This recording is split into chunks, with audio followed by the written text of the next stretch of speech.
Les animaux jouent un rôle essentiel dans le Coran. Ils sont souvent utilisés pour illustrer des principes spirituels et moraux. Leur présence dans le texte sacré montre non seulement la diversité de la création d'Allah, mais aussi comment ces créatures peuvent nous guider dans notre foi. Le Coran mentionne plusieurs animaux dans des contextes variés, chacun apportant une dimension unique à notre compréhension de la vie et de la spiritualité. Explorons maintenant les principaux animaux cités dans le Coran et découvrons ce qu'ils nous apprennent.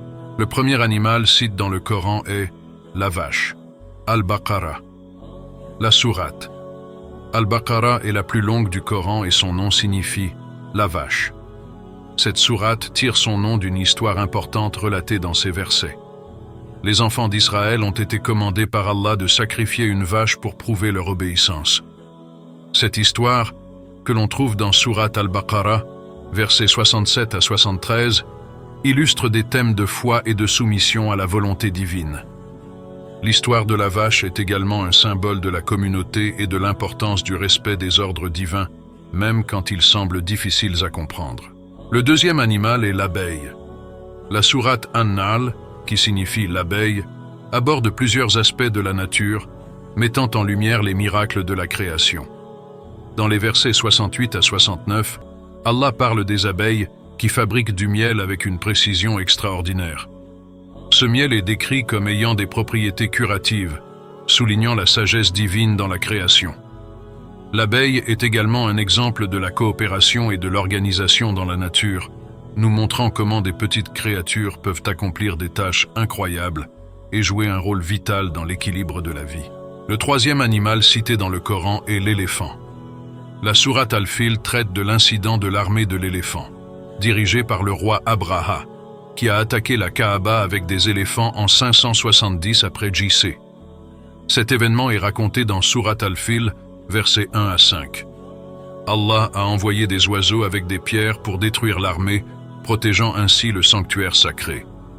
Cet incident montre la protection divine sur les lieux saints et rappelle aux croyants la puissance d'Allah et la protection dont il entoure ces lieux sacrés. Le quatrième animal est la fourmi. Dans sourate An-Naml, versets 18 à 19, la fourmi joue un rôle dans une histoire où le prophète Sulayman, Salomon, entend le langage des animaux. La fourmi, prévoyante et organisée, avertit ses congénères de se cacher pour éviter le passage de l'armée de Sulayman. Cet épisode souligne l'humilité et la sagesse du prophète Salomon, ainsi que la reconnaissance des qualités de toutes les créatures, même les plus petites. Il nous enseigne que la sagesse et la prévoyance ne sont pas limitées aux êtres humains, mais sont aussi présentes dans la nature. Le cinquième animal est le corbeau. Le corbeau est mentionné dans sourate Al-Maïda, verset 31. L'histoire relate comment Allah a envoyé un corbeau pour enseigner à Qabil, Caïn, comment enterrer le corps de son frère Habil, Abel. Après avoir commis un meurtre, Qabil était rempli de remords et ne savait pas comment se débarrasser du corps. Le corbeau, en creusant la terre pour enterrer un autre corbeau, lui montre la voie. Cette leçon souligne la culpabilité et la nécessité de la repentance, et comment même les animaux peuvent jouer un rôle dans l'enseignement moral de l'humanité. Les animaux dans le Coran ne sont pas là par hasard.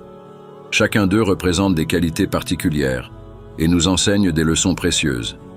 Par exemple, la vache représente la soumission, l'abeille l'organisation et la coopération, l'éléphant la protection divine, la fourmi la prévoyance et le corbeau la repentance. Ces leçons nous rappellent de respecter la création d'Allah, de comprendre les signes divins dans le monde naturel et d'apprendre de chaque aspect de la vie. Les animaux sont un miroir de la grandeur et de la sagesse d'Allah. En conclusion, les animaux mentionnés dans le Coran nous offrent des perspectives uniques sur la création divine et les principes spirituels. Leur étude nous invite à apprécier la sagesse d'Allah et à appliquer les leçons qu'il nous enseigne dans notre propre vie. Merci d'avoir regardé cette vidéo. Si elle vous a apporté des connaissances et de l'inspiration, n'oubliez pas de liker, de vous abonner à notre chaîne et de partager avec vos amis. À très bientôt pour de nouvelles découvertes sur notre foi et notre monde.